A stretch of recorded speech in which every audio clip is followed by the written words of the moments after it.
Hello, everyone, and welcome to episode 62 of the Social Liability Podcast, the podcast where we discuss those folks in our lives that violate the social contracts that we all agree to live by.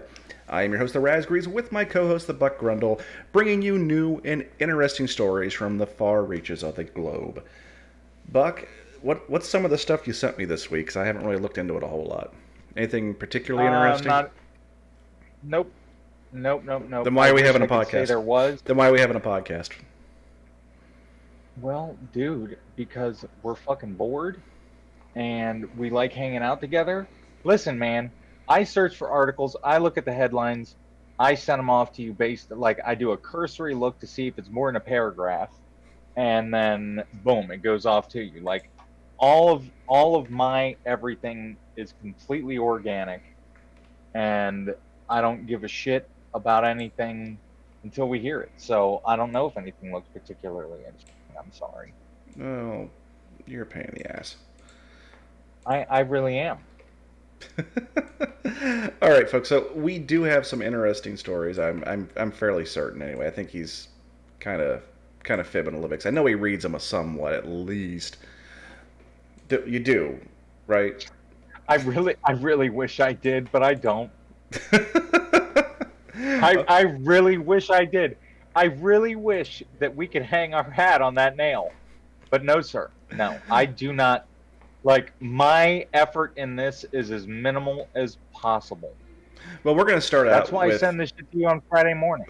So we're going to start out with the Tampa Bay news. We're starting in Florida, folks, as a Florida woman has been arrested after exposing herself on a plane. I mean, anything with Florida, kind of is one of those things where it's like this is going to be a good story. Unfortunately, Buck, I do not know what that story is because the TampaBayTimes.com is telling me I have reached my free article limit and will not let me view the story. What? Why did you are a social liability? Actually, You sir are the social liability here. I just went back through my memory banks of what I sent you, and this is so late to discuss since we're on a completely new vein. But I do have something interesting that I remember from what I sent you, and that's Jetpack Joyride number 3, man. We have a story about that.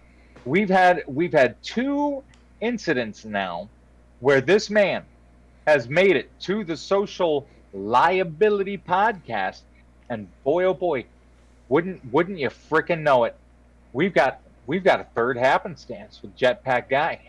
Like, well, given that Buck just remembered that and took a moment to speak about it, I was able to find a different source for the article, Buck. Thank you. This is being reported by WFLA News Channel 8. A Florida woman is facing charges after police say she took off a plane. God damn it. Associated Press, up your fucking game, you God. Grade school dropouts. According to police at the airport, she was notified Friday after a disruptive passenger was exposing herself to others on the plane. The officer told the 41-year-old Misty Justice Watkins of Daytona Beach Shores she would be escorted off the plane. I think they meant escorted. Police say that she was pulled away and kicked the officer. Additional officers arrived to take her out of the airport. She is facing charges of disorderly conduct, indecent exposure, assaulting a law enforcement officer, and unlawful occupancy. This comes down to one of 2 possibilities. One, she was actually intentionally exposing herself, which we run into things like this on the podcast quite a bit, where people have some kind of fetish or something of that nature, especially with exhibitionism, and it just manifests in unhealthy ways, such as this, or something incidental happened and they decided to kick her off the plane, and she decided to throw holy hell about it. You know, it's so interesting. You know, I just want to point it out. This is what happens when you try to do something fucking nice for people, okay? We get reached on our fucking limit with the Tampa whatever and can't look it up, so we go to the Associated Press, And now we have to read something to you guys that's written by somebody with the equivalent of a first grade education, apparently. And we have ended up looking like two bumbling fools. And just me. I'm the bumbling fool. No, dude. This is a conglomerate foolhardy effort because I obviously didn't take the time to do my fucking homework on this one. You know, I will fall upon my sword on this one, but you know, we're trying to do something nice. We're trying to do a nice production, and then we get shit on by the man. By the man. Not even by a real man. By the Associated Not even Press. by a man. By the Associated frickin' Press. Like, they do tend to have post it on the internet. They tend to have these really shit written articles. It's kind of ridiculous. Well, and then that's the thing. But you know, going back to the lady here, okay. I can't really call it because you make a good point. Like, maybe she just is an asshole. You know, maybe she just is, or maybe there's some underlying mental health issue. But regardless, this type of behavior just doesn't belong. And I'm going to go ahead and institute it, man. I'm going to give this woman what we are going to forever idolize or iconically call the social liability score. And yes, you did speak to me about this the other day, how you would like to score people on their social liabilities, which I think it's a slippery slope when you think about the social scores that China's giving out to its citizenry, but we're going to do it on a much smaller scale. Yeah, I mean, like, you know, let's just, you know, let's talk about this before we go ahead and rate this woman, okay?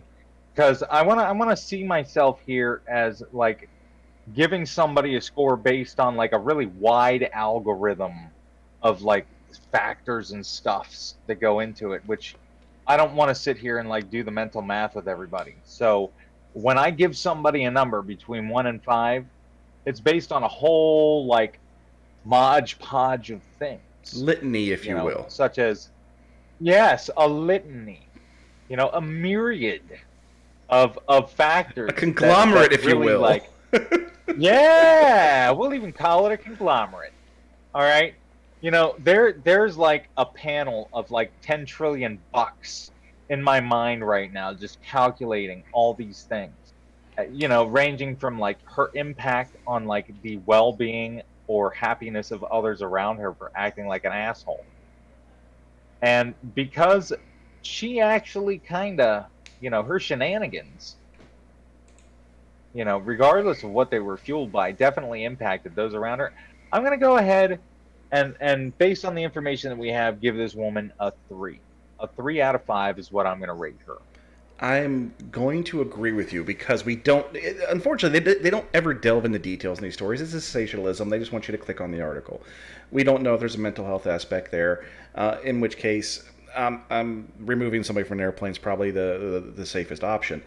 There's 2 things you cannot fight. 3 things. There's 3 things you cannot fight in this country. The IRS, the railroad, and the FAA. Those 3 things will never be beaten. So nope. You don't pick a fight with the FAA. You're going to lose. So I would agree. Let's give her a score of a 3 out of 5 on the social liability scale.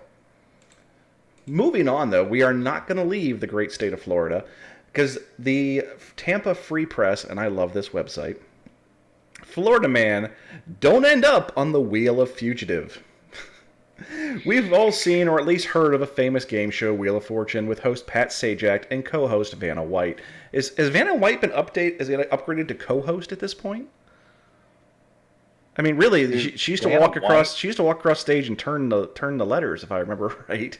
No, that's still what she does. That's still what she does. They've always labeled her as a co-host. Really? You know? Yeah. But you know what? Good job, you know, giving her that title because she certainly deserves it. And after all this time, she still looks pretty goddamn does. Good. How old is Vanna White? I'm going to ask Siri. How old is Vanna White? Vanna White is 64 years old. She is 64 years old and still smoking. And you know what? That's a soft yes if I ever heard one. I don't care. One Florida sheriff has followed in their footsteps and streams the Wheel of Fugitive every week. Wheel of Fugitive started around 2014 and has an 88% success rate in getting fugitives off our streets, said the Brevard County Sheriff Wayne Levy. I'm not sure. The program is designed to engage our community and works well, as you might imagine. In fact, fugitives even watch it themselves every Tuesday night at 8 to see if they are on the wheel or if they've been selected as the fugitive of the week. In addition to the Wheel of Fugitives, Sheriff Levy does a weekly show titled Fishing for Fugitives. I go to various fishing spots in our community and cast a rod or reel with a pair of handcuffs on it. We haul in what we catch for the day and ask our citizens to help us hook 'em and book 'em, said Sheriff Levy. Oh, wow. I have to admit, that is... watching the latest edition of Wheel of Fugitive, I laughed so hard at the prospect of spinning criminals just waiting to see if they've won. For your viewing pleasure, we've embedded both a Wheel of Fugitive and a Fishing for Fugitives below. Okay, so I'm laughing. I'm laughing the entire time I'm reading this. But that being said, I kind of have a problem with it. I kind of do too. I'm interested. Why? What exactly is your problem with this, Raz? So, as we've stated in the first, I used to be a private investigator for a living. That's what I did full time, and I had a Facebook page for the company, and due to an unfortunate circumstance, I had to do a partnership. Which this wasn't a bad thing. The unfortunate circumstances that it had to occur with a police agency in a community nearby where I lived and operated. And they started commenting and liking stuff on my Facebook post, so I started liking and commenting on theirs because it was exposure. But then I started getting really upset because every time they arrested somebody, they were taking their picture and posted it on Facebook with the charges that they were filing against them. These people are not ones that were convicted. In this instance right here, we're putting it on television. We're putting their pictures up there, and often not flattering pictures, I might add. And they're putting on there that they're being charged with any number of crimes, but they're not convicted yet. So that's where I kind of get. Because let's just say you put on television a picture of somebody and say, this person's up for child molestation. But when they get caught and they go to court, they have unequivocal proof that the whole time this happened in Florida, they were in Idaho. They have, there's video evidence of them in Idaho. There's no way to refute it. Okay, cool, no harm, no foul, we'll let them go. Except now everybody in town has talked about, they were on damage is done. They were on Wheel of Fugitive for touching kids, and they will never shake that stigma again.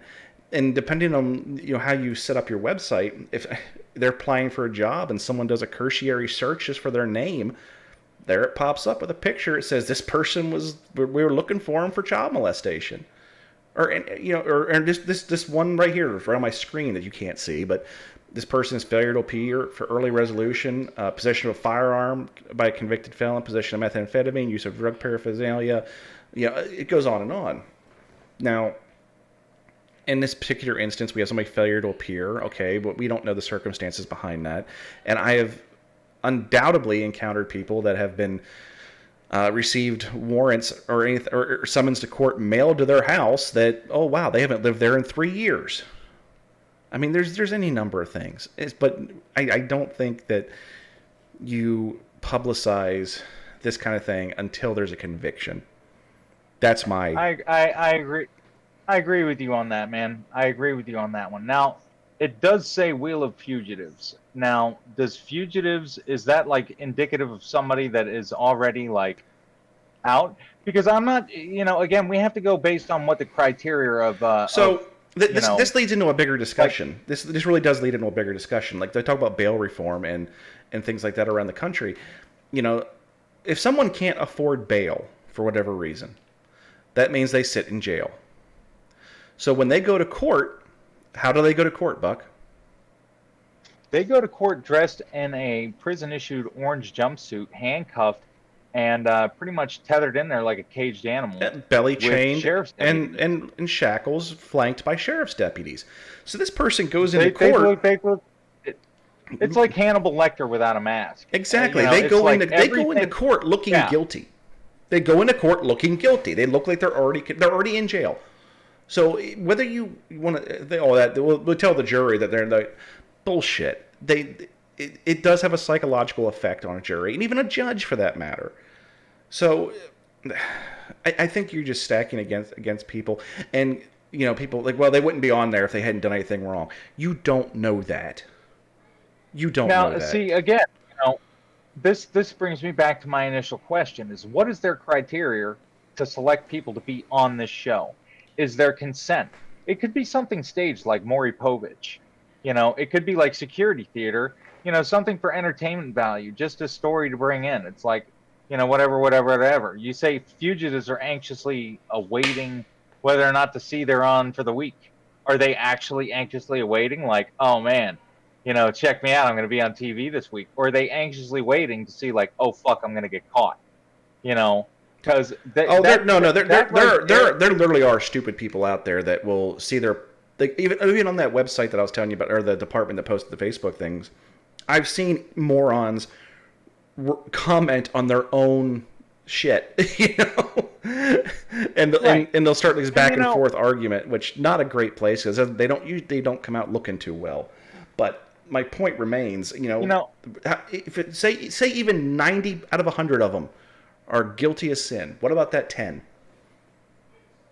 Right. No, and see that's why, and I'm merely wondering. I mean, like, obviously you don't have the answers. It's just like a rhetorical question.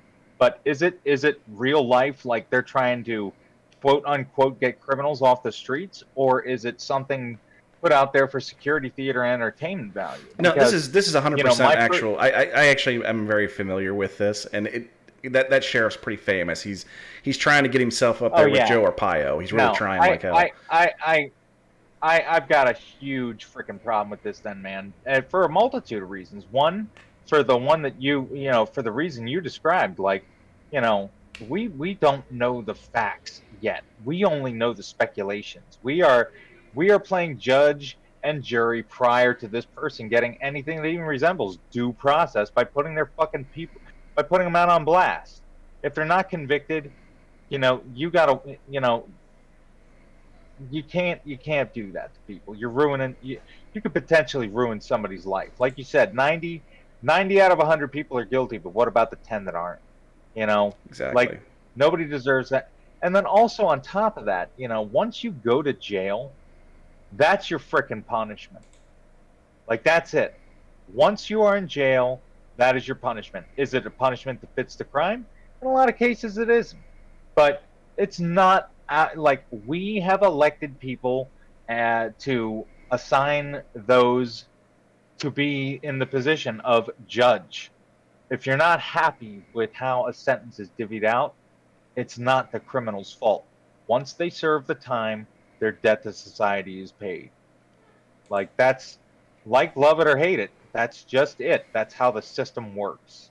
Well, moving on, we're going to go to ABC4, and they're reporting on something in Weber County. I'm not sure what state that's in. What state is that? Oh, Utah. Weber County, Utah. As they say... Oh, back up. We got to give this sheriff a social liability score. Oh, absolutely a 5. I'm giving him a 5. Oh, big time. He's ruining people's lives. Like, I don't mean to back up and like we just started the social liability score, so I'm sorry, folks. We are backing up a little bit. This man is a 5. But anyhow, moving along, back to the article that you were just going before I rudely interrupted. New concept, sorry, new format. We'll get it. So extremely risky. Weber County sees increase in people hammocking on power lines. North Ogden, Utah. Aren't hammocks supposed to be used for relaxing? Well, apparently not, because the Weber County Sheriff's Office took to social media after seeing an increase in people hammocking between power lines on the beach of North Ogden and Pleasant View. The lines carry 75,000 kilowatts, and that power can jump from lines. Authorities expanded in a Facebook post. The sheriff's office says they are teaming up with the Rocky Mountain Power to conduct extra patrols in the area of power lines. Anyone who is caught on the towers will be cited for trespass.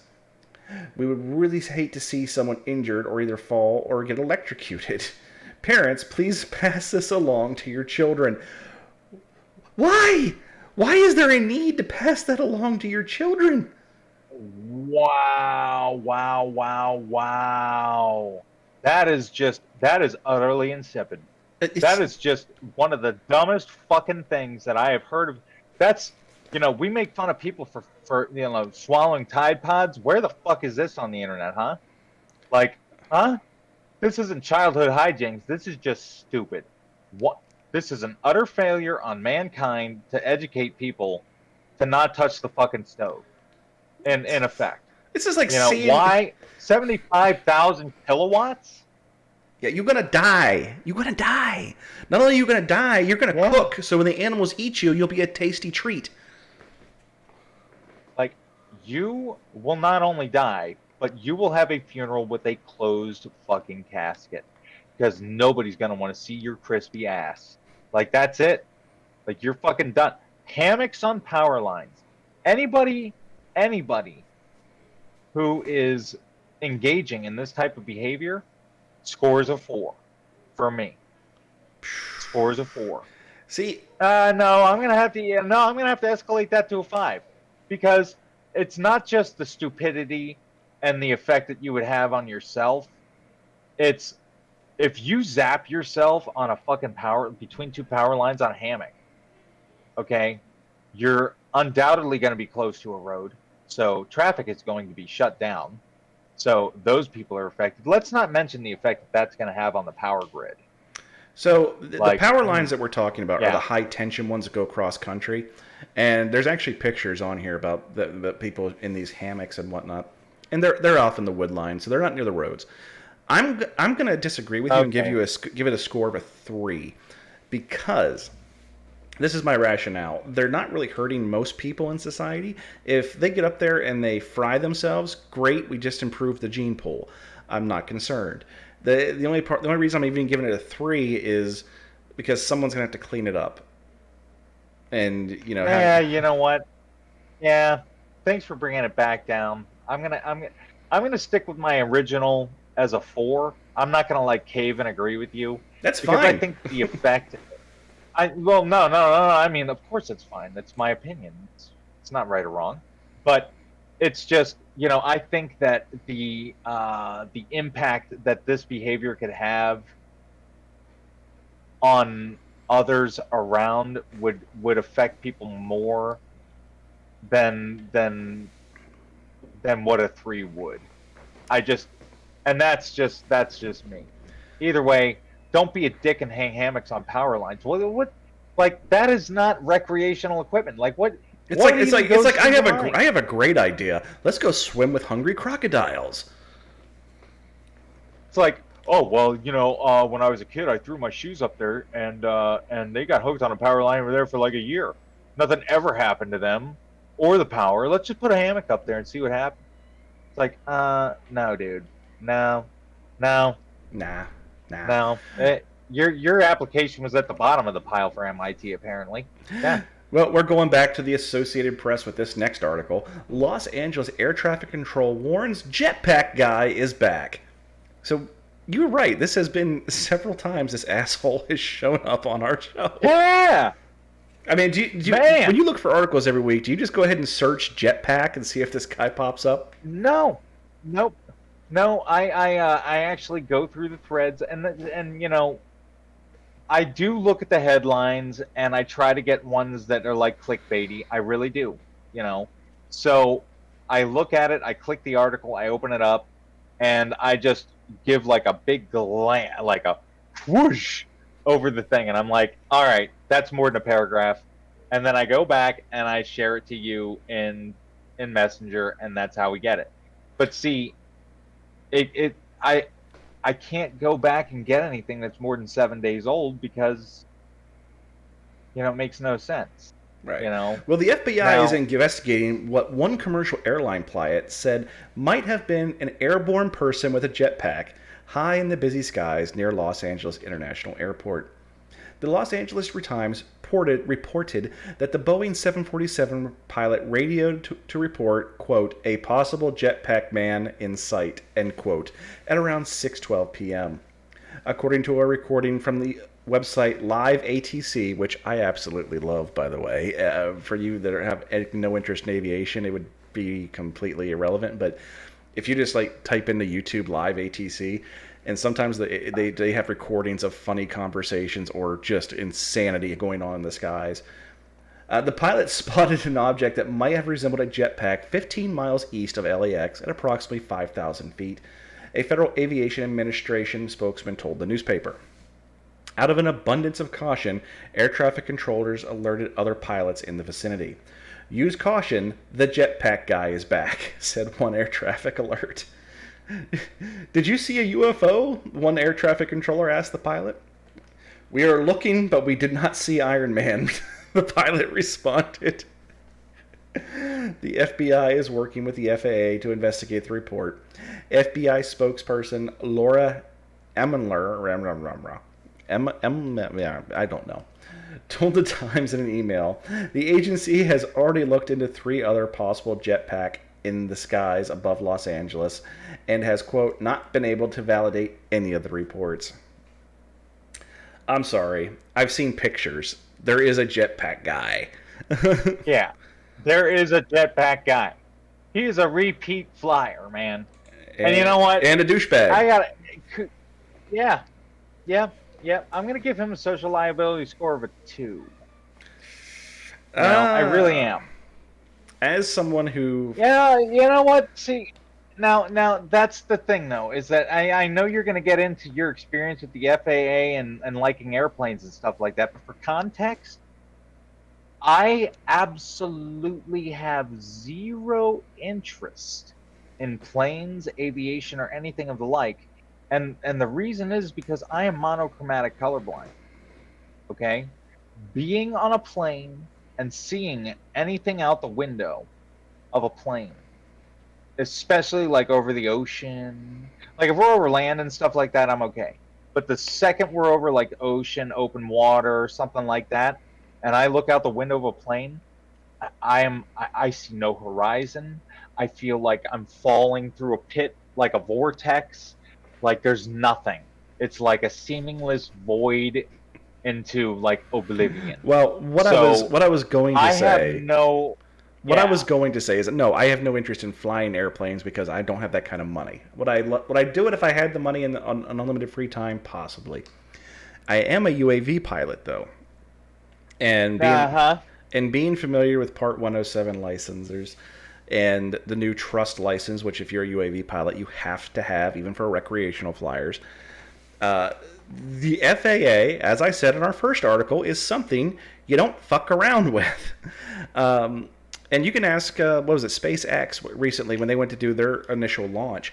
There was a no-fly zone 500 miles from the launch site.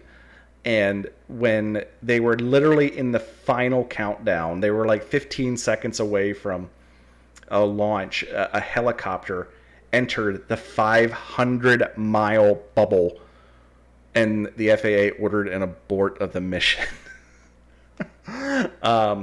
So you can imagine that even something, people are like, hey, jetpack guy, that's pretty cool. Yeah, well, you know what? You just disrupted air traffic across the world. Because if they have to halt planes descending in LAX or taking off out of LAX, well, that has a ripple effect that crosses the entire world. Because planes are now delayed, you have to reorganize, planes have to circle around.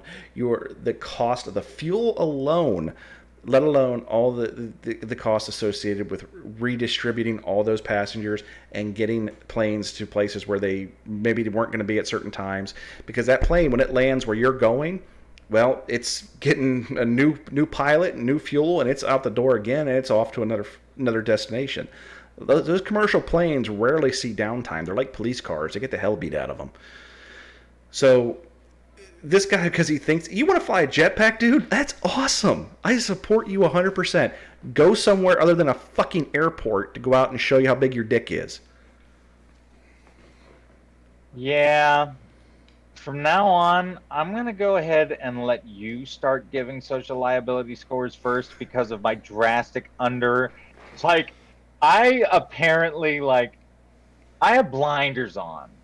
And, like, I know that these things exist and I know that these are potential problems, but they don't show up on my radar until somebody points them out. And here I look like a dick giving this guy a 2. But you know what? You're right. You're right, man. You're right. You're right. And that's the thing, is that you're right. I actually have to wait before I score people because I just I I Mr. Magoo my way through life. And this guy, like, and because I Mr. Magoo my way through life, I just look at this whole thing and I'm like, guy in a jetpack, that's a 2. But Raz is sitting here. He's like, like interrupts air travel through the world, and I'm like, that is so much more than a 2. That's more like a 4. That's like a 5. 5. Well, I'm gonna. You know what? I'm an asshole and a dipshit anyhow, and I should have fucking waited. So I'm gonna stick with a 4. But either way, man, I'm not gonna jump the gun on scoring people again. Like that no, sir. No, sir. You were going first each and every time. All right. Yeah. Now, fuck you, man. Now I gotta listen. Like I have to listen with interest to the. All right. Fine. I'll go first every time. All right, folks. Right about this time is if you were listening to our audio version of the podcast, you'd be hearing an ad about me telling you about Anchor or something else of that nature. Since you're watching the video version, I simply ask that you like, subscribe, maybe throw a comment down, tell us what you like, what you didn't like. Do you like the new scoring system? Do you not like it? Do you have any articles you would like us to do for next week's episode? Do you have a friend you'd perhaps like to turn on to the Social Liability Podcast? That is the things we would like you to do because this show costs you nothing. There's no Patreon. There's no donations. It is 100% just that one ad in our audio version supported. And here's the deal. We've been doing this now for 62 weeks, and I have not seen a single penny off of this podcast yet. As a matter of fact, we are so deep in the red, especially with Buck, who just bought a brand new laptop, and me, who's hemming and hawing about doing it myself, that we're never going to make a dime off of it. We just do it because it keeps Buck sane. So, that being said, please like, subscribe, comment, do whatever you do, and let's get back to the show.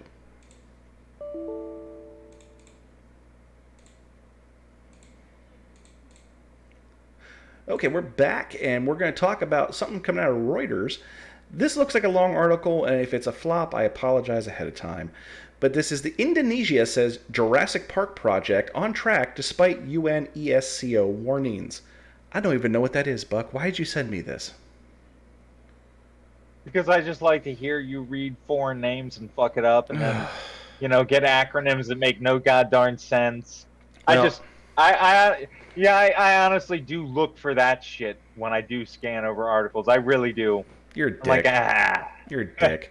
This is being reported out of Jakarta. Construction on an Indonesian tourism project dubbed Jurassic Park on social media, the Southeast Asian country's environmental ministry said on Tuesday, despite UN ESCO warnings, the plans could have a negative environmental impact. Working on a series of tourism projects in Indonesia's Komodo National Park, a UN ESCO World Heritage Site began last year, sparking concerns about threats to the local economy and the fragile habitat of the park's namesake, the Komodo dragon.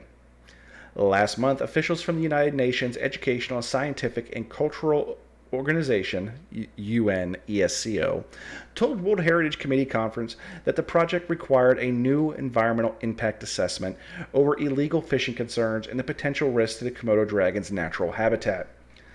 The project will proceed. It has been approved to have no impact, a senior official with Indonesia's environmental ministry told Reuters.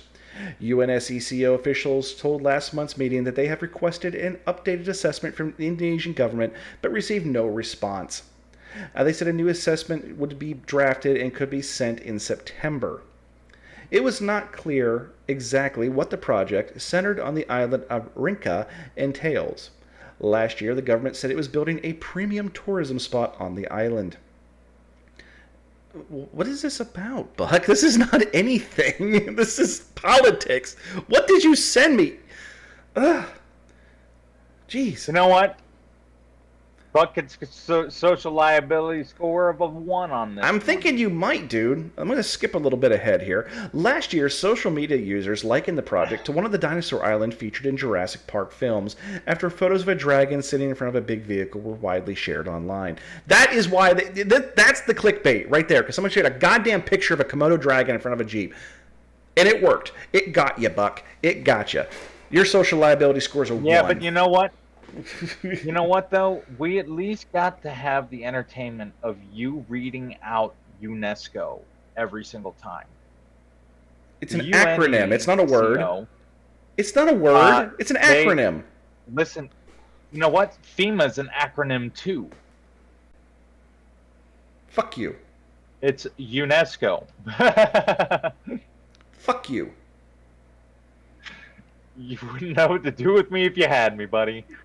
Well, you can't do much, so you haven't got to worry about you running away. Oh, buddy. If you open your legs, I'll open your mind. Yeah, so you get a social liability score of a 1. Let's move on. This is being reported by GameRevolution.com. Not a normal news source, but one nonetheless that might be interesting. Because Chris Chan, a.k.a. Christine W. Chandler, arrested in Richmond, Virginia. Who is Chris Chan, you ask? Because I was asking the same damn thing. Christina Wetson Chandler, commonly known as Chris Chan, has been arrested in Richmond, Virginia. The Henco County Police have seen detailing Chris Chan on the Regency Inn. What? Okay, I think I know what this is supposed to say. We're seen detaining Chris Chan at the Regency Inn at 1500 East Ridge Road. They were staying in after being forced to leave their residence on Friday by an emergency protection order issued by the Ruckersville authorities. Now, why was Chris Chan arrested? Recently linked audio and text messages that were allegedly between Christina and an unidentified third party indicate that Chris Chan was engaged in an incestuous relationship with their mother, Barbara Chandler. Due to Barbara's advanced age and questionable capacity to consent, this could be construed as a situation involving elder abuse and sexual assault. Due to the heinous nature of the leaked communications, they were forwarded to authorities by concerned parties. On July 30th, Greene County Police conducted a welfare check on the Chandler household, and it gives the address. The details of the assessment are currently unknown. However, as a result, the police removed Barbara from the domicile and took her to the hospital for examination. Additionally, a temporary EPO was issued against Christine, restricting them from contacting Barbara or entering the house until August 5th. The reason behind the arrest has yet to be revealed. However, there are several reasons that the Henco County Police have detained Chris Chan. Incest is a crime in Virginia, as is elder abuse, sexual assault, and rape. It's possible that after examining Barbara, authorities found evidence that one or more of the crimes occurred, and a warrant may have been issued for Christine's arrest. It has been alleged that Christine withdrew $750 from Barbara's account, which may have violated the EPO. These actions could be considered theft as well, which could also lead to an arrest warrant being issued. Police have been taking Chris Chan into protective custody. Might have also been taking Chris Chan into protective custody. That one was my fault. The footage we saw of the arrest was from someone who was stalking about outside Christine's motel room, and there were likely been hundreds of calls placed to the Richmond authorities after it was learned that Chris was staying there. In any case, this is just the latest development in a sad saga that's been playing out for over a decade. We'll update you with more details as they become available. Yeah. So being an internet celebrity. Boy. Yeah. So in case you haven't taken what's being said there, Christine W. Chandler is they won't say it in the article, but is obviously transgendered, and I believe identifies as a male, but I can't say that with certainty. But from the pictures and everything of that nature, it's pretty obvious. And they struggle switching between all the pronouns and everything else in the article. So the person that is writing the article he's trying to check all the boxes because they're not sure how to write it. But I've seen, and I'm not gonna put them on here. I've seen snapshots of the text and everything, and homie fucking mommy. Oh my lord. So you send me an article about a damn Komodo dragon sitting in front of a truck, then you send me this. A Komodo dragon being mauled by a tiger. What the fuck? Hey, man. You know, it's it's like a box of chocolates, man. But no, what in the ever-loving shit? Like, did it look like there was consent between mom and homie? Mom has dementia, has diminished capacity. So, no. Then no. Nope. Then automatic 4.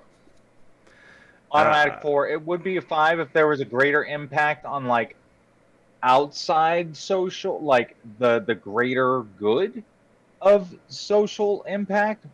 But I really can't. Yeah, I know there's a problem. I know this is a widespread thing. There's elder abuse, blah, blah. But I really can't. It's not like they did this to, like, a group.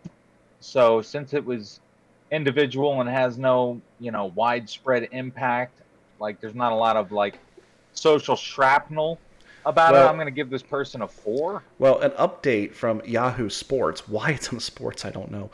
Chandler has been charged with incest after an leaked audio recording spread online in which the person said to be Chandler detailed sexual relations with their 79-year-old mother. Yeah. Yep. Solid 4. I'm going to agree. Yep. I'm going to agree. We're going to give that one a 4 and a little PS at the end. Ew. Yeah, no kidding. There's so many things wrong with this entire situation. This is like a shit blizzard that this guy has just, like, conjured up around him. Indeed. And abusing the elderly, that's just horrible. It's just you know what? Scores of 4. Let's move on before we start going down the rabbit hole. This one is going back to the Tampa Free Press. Again, my favorite website for the social liability contest. And since it involves a Florida man, you know what that means, Buck. Oh, yeah. Florida man, does whatever the fuck he can. Makes headlines every time. Florida's paradigm. Look out! Here comes Florida man. Here comes Florida man. As a Florida man submits to voluntary at-home castration, would-be urologist gets 3 years. Proving that there is a vast difference in normal and not-so-normal people. Oops, yeah. 76-year-old Gary Van... I'm not even sure here. RYSWYK. It doesn't get much more Florida than that. Where does it say Gary? Of Sebring, Florida, has pleaded a nolo contendere to a charges of removing a man's testicles in his home. He's not pleading guilty. He's not pleading innocent. He's just saying whatever. He's just pleading no contest, essentially. In an apparent attempt to kill 2 birds with 1 stone, the state has accepted the plea in a deal that will send Gary to state prison for 3 years if all goes according to the nutty plan. Yeah. I'm just going to keep my finger on the button because the ballsy charges the state brought against Gary include practicing medicine without a license, resulting in bodily harm, and practicing medicine without a license. The now empty sack victim in the bizarre case of eunuch fetish gone wrong is an unnamed man from St. Petersburg, Florida, who happens to be a hardware store manager. And in parentheses, with some hardware now missing. I love this guy, man. Whoever this reporter is, brah frickin' vo, dude. Gary told police he responded to the home. Gary told police who responded to his home in response to a 911 hang-up call that he met the victim on a eunuch fetish site. Apparently, having no balls is a thing for some dudes, and removing the family jewels of those dudes is a thing for dudes like Gary. Highland County Sheriff's deputies arrived to find a man in the bedroom, bleeding profusely in the genital area with a blood-soaked towel over himself. Next to the bed, deputies found the man's testicles in a glass jar on a table, several knives, and a soldering iron, and some medical instruments. The victim was initially taken to a local medical center, but later med-flighted by helicopter to Tampa General Hospital. It was not stated if doctors attempted to reattach his severed nuts or not, but it has been reported that he was suicidal after the failed castration. State law is not clear if Gary has been charged with testicular manslaughter had the man died. Man. The man told police Gary wasn't much of a baller as a surgeon. He's constantly fumbling and dropping stuff.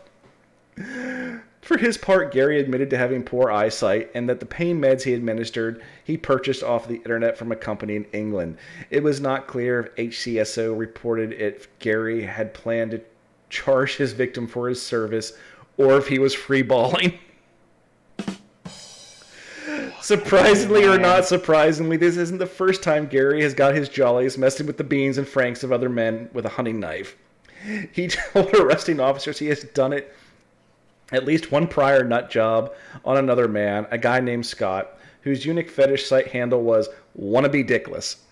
He said he also did a penile castration on himself, having removed his right nut in 2007. The castration on Scott, aka wannabe dickless, was performed in a La Quinta Inn 6 miles from Gary's home in 2012. But for the botched procedure, he set up a makeshift operating room in a bedroom in his home because he said the lighting was really poor at the La Quinta.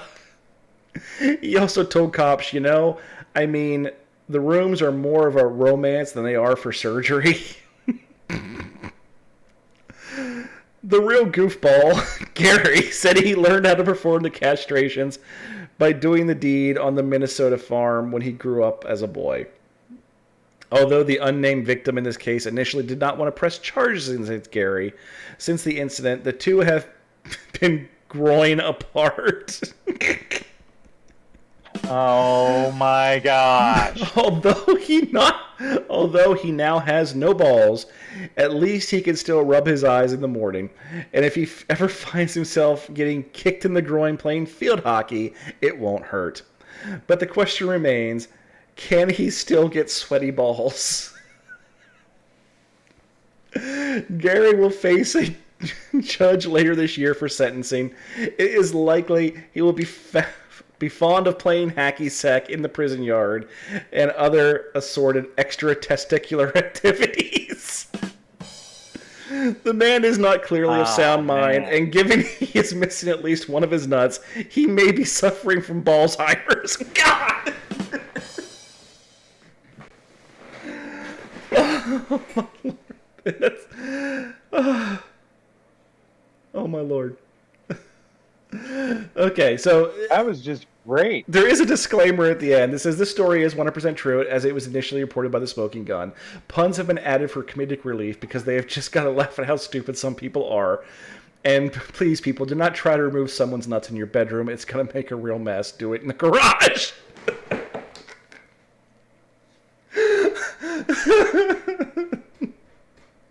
Thank you, Florida Free Press. We salute you. Yep.